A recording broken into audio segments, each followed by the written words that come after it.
أستغفر الله أستغفر الله أستغفر الله الله.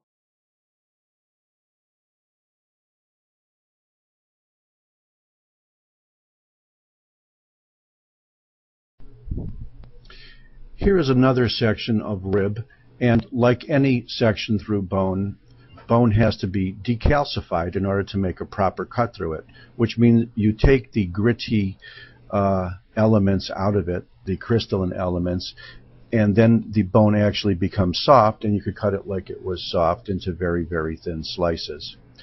This very much resembles the last piece of rib that we saw. We saw dense cortical bone out here with all of these holes being either blood vessels or part of the Haversian system, perhaps some Volkmann's canals. We could see some skeletal muscle out here. We could see some periosteum.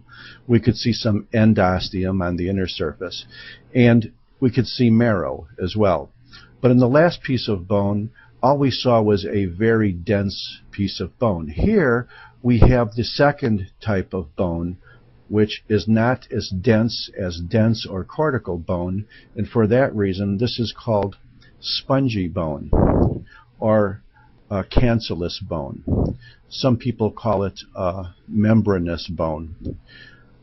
Because it is composed chiefly of these little spicules or lines of bone surrounded by marrow. Sometimes it's called spicular bone, and of course these little pink osseous structures themselves, which do not contain the features found in dense bone, in other words the Haversian canals, are called spicules.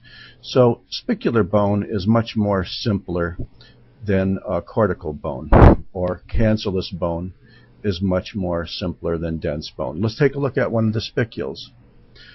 In the spicule, you will not see Haversian canals or Volkmann's canals, but you will still see osteocytes. There's one, there's one, there's one, there's one, there's one. Oh, there's one, there's one. And then you see these cement lines, which are the crystalline aspect.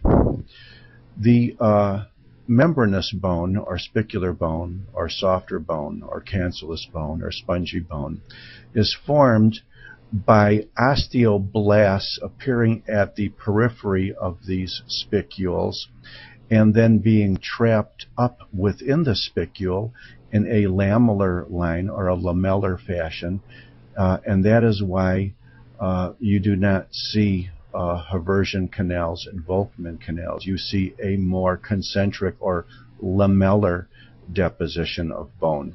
But the principle is the same.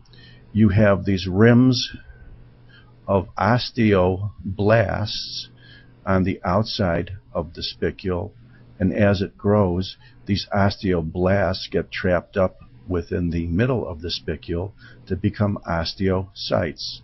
So let's take a look at something we could probably definitely call this cell, this cell, this cell as being definitely osteoblasts. As the bone is formed and they're trapped up within these concentric lines, these osteoblasts, like you see here and here and here, and probably along here, become then osteocytes, just like we saw it in Haversian bone also, and very similar to the way we saw chondroblasts at the periphery near the perichondrium become chondrocytes within the middle of the matrix. So this is a much simpler form of bone.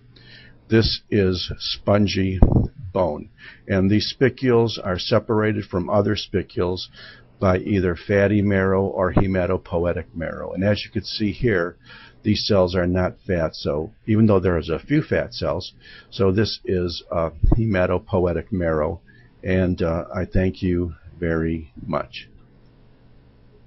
هاتنا واللي كفا ولنعاود من قريب ولنعد للنور صفا عهد ماضينا